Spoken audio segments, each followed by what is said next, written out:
Good ஈவினிங்ப்பா. Good evening to all. Last 29th வந்து உங்களுக்கு முனிசிபாலிட்டி எக்ஸாம் முடிஞ்சது இல்லைங்கப்பா. Tamil Nadu municipality administration water supply டிபார்ட்மெண்ட்ல இருந்து உங்களுக்கு சாட்டர்டே அண்ட் சண்டே நடந்த எக்ஸாமுக்கு ஆன்சருக்கு மெனி ஆஃப் ஸ்டூடெண்ட்ஸ் வந்து ரிக்வஸ்ட் பண்ணிகிட்டே இருந்தீங்க. நம்ம ஸ்டூடெண்ட்டாக இருக்கட்டும், வெளியில் இருக்கவங்களா இருக்கட்டும்.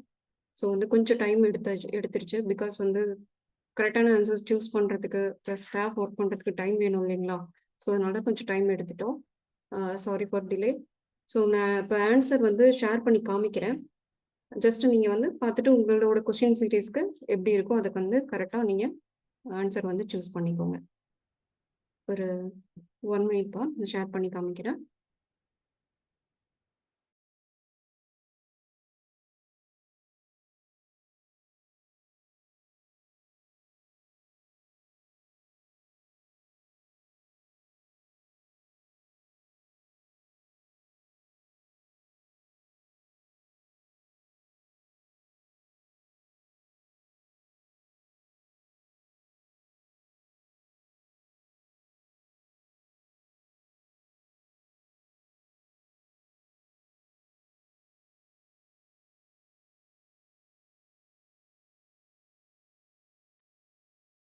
ஓகே.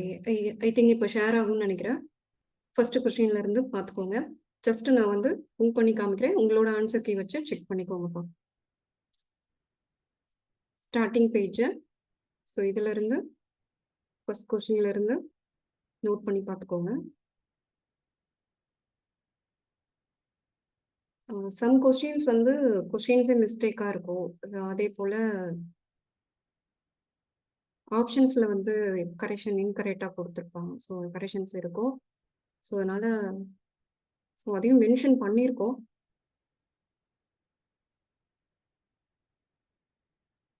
ஸோ இந்த ஆன்சர் கீ வந்து அக்யூரசி அப்படின்ற மாதிரி சொல்ல முடியாதுப்பா. டென்டேட்டிவ் ஆன்சர் கீ தான் நம்ம கொடுத்துருக்கிறது. ஸோ அஃபிஷியலாக வந்து அந்த டிபார்ட்மெண்ட்ல இருந்து ஆன்சர் கீ வர வரைக்கும் சரிங்களா 95% நம்மளது வந்து பர்ஃபெக்டாக இருக்கும் சரிங்களா. ஸோ அந்த அசூரன்ஸ் வந்து கொடுக்குறோம். அந்த ஒரு 5% அஃபிஷியல் கீ வந்ததுக்கப்புறம் ஒன்ஸ் அகெயின் நம்ம செக் பண்ணிக்கலாம்.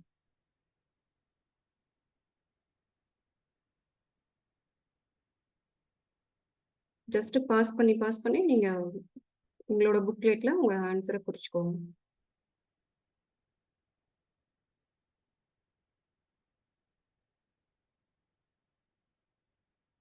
அண்ட் தென் எக்ஸாம்ஸ் பொறுத்த வரைக்கும் ஸோ அந்த எத்திக்கல் இல்லை அப்படின்றதெல்லாம் கேள்விப்பட்டோம். டிஎன்பிசி கண்டக்ட் பண்ணுற அளவுக்கு அந்த எத்திக்கல் இல்லை அப்படின்ற மாதிரி கேள்விப்பட்டோம். முனிசிபாலிட்டி எக்ஸாம் வந்து எப்படி நடந்திருக்கு அப்படின்றது உங்களுக்கு தான் தெரியும். பட் அதுக்காக நம்ம உரி பண்ண வேண்டாம். நடக்கிறது நடக்கட்டும், எல்லாமே நல்லதுக்கு தான் அப்படின்றத திங்க் பண்ணி அடுத்த எக்ஸாம் பற்றி மூவ் பண்ணிக்கலாம். ஓகேங்களா. ஸோ யாரும் உரி பண்ண தேவையில்லை.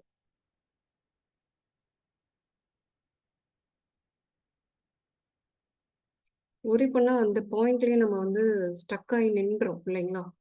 ஸோ அடுத்த மூவ்மெண்ட்டுக்கு போக முடியாது. அதுக்காக தான் நான் அதை ஒரி பண்ணாதீங்கப்பான்னு சொல்கிறது.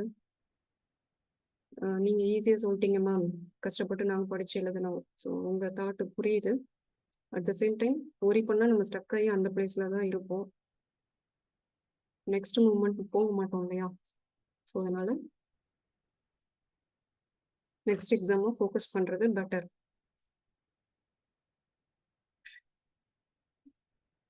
அண்ட் தென் கொஷின் அந்த ஆன்சர் கீக்கு நமக்கு வந்து ஸ்டாஃப் வந்து ஹெல்ப் பண்ணாங்கப்பா. ஒரு 2-3 ஸ்டாஃப் ஹெல்ப் பண்ணாங்க. ஸோ அவங்களுக்கு ரொம்ப தேங்க்ஸ்.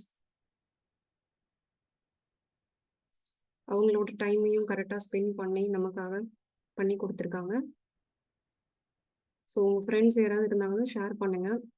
அதே போல் நம்ம எக்ஸலன்ஸ் அகாடமி சேலம் பொறுத்த வரைக்கும் ஜூலை 12 வந்து மேக்ஸிமம் யூடியூப் மூலியமாக தான் ஆஸ்பிரண்ட்ஸ் வந்து நம்மளை வந்து லேர்ன் பண்ணி நம்மளை ரீச் பண்ணுறாங்க. ஓகேங்களா.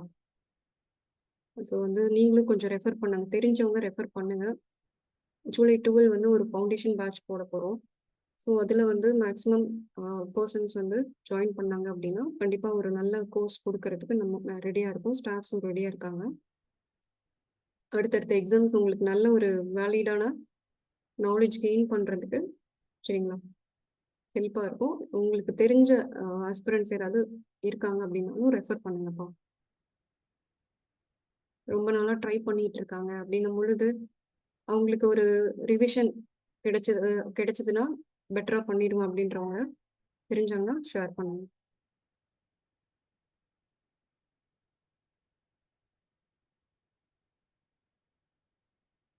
அதே போல ஜூலை 12 ஸ்டார்ட் பண்ற கோர்ஸோட டியூரேஷன் பார்த்தீங்கன்னா, நம்ம 8 to 10 மந்த் வந்து சிலபஸ் கம்ப்ளீட் பண்ணுவோம்ப்பா. TRB syllabus, TNPSC AE syllabus 2த்தையும் ஃபோக்கஸ் பண்ணி கிளாஸஸ் போகும். ஸோ 2 சிலபஸையும் கம்ப்ளீட் பண்ண 8 to 10 மந்த் எடுத்துக்கும். At the same time again வந்து டெஸ்ட் கண்டக்ட் பண்றதுக்கும், எம்சிக்யூ சால்வ் பண்ணி காமிக்கிறதுக்கும் எகைன் ஒரு 4 மந்த் எடுத்துக்கும். மேக்ஸிமம் 1 இயர் நாங்க எடுத்துப்போம்ப்பா. ஸோ இந்த 1 இயர்க்குள்ள உங்களுக்கே ஒரு நாலேஜ் கெயின் ஆன அந்த ஃபீல் கிடைக்கும். ஸோ ஃபர்தரா நீங்களும் எம்சிக்யூ புக்ஸ் வாங்கி ப்ராப்பர் எஃபோர்ட் போடணும். ஃபுல் ஃப்ளெட்ஜ்டா உட்காந்து படிச்சீங்க அப்படின்னா, நீங்களே வந்து ஒரு 1 இயர்க்கு அப்புறம் நல்ல ஒரு டாப்பர் அப்படின்ற அளவுக்கு, நம்மள அந்த அளவுக்கு பண்றோம் அப்படின்ற ஒரு மைண்ட் செட் வரும் உங்களுக்கு. அந்த அளவுக்கு கோர்ஸோட டீச்சிங், அகாடமில டீச் பண்ற ஸ்டாஃப்ஸோட டீச்சிங் எல்லாமே உங்களுக்கு கண்டிப்பா வந்து ஒர்த்தா வந்து ரீச் ஆகும். ஓகேங்களா? ஸோ இத பார்த்து நீங்க நோட் பண்றதுக்கே உங்களுக்கு ரொம்ப கஷ்டமா தான் இருக்கும். 200 கொஸ்டின்ஸ்க்குமே ஆன்சர் குடுத்துருக்கோம்ப்பா. மறுபடியும் சொல்றேன்.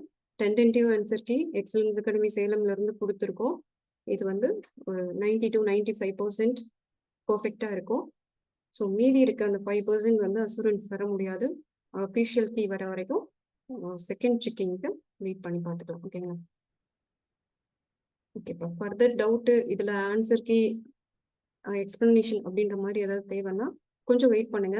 நம்ம டிகிரி ஸ்டாண்டர்ட் கொஸ்டினையும் வந்து நாளைக்கு நாளான்னைக்குள்ள நமக்கு வந்து ப்ரொவைட் பண்ணிட்டு, ஆஃப்டர் தட் அதுக்கு உரிய அதாவது ஒரு 20 கொஸ்டினா சால்வ் பண்ணி காமிக்கலாம். ஓகேங்களா? ஸோ டைம் எப்படி இருக்கோ அத பேஸ் பண்ணி உங்களுக்கு வந்து சால்வ் பண்ணி நான் அப்லோட் பண்றேன். வேற ஏதாவது டவுட்னா கொஞ்சம் வெயிட் பண்ணுங்க. ஒரு டிகிரி ஸ்டாண்டர்டையும் நம்ம அப்லோட் பண்ணிட்டு, அதுக்கப்புறம் உங்களோட டவுட்ட கிளியர் பண்ணிடுறோம். தேங்க் யூப்பா.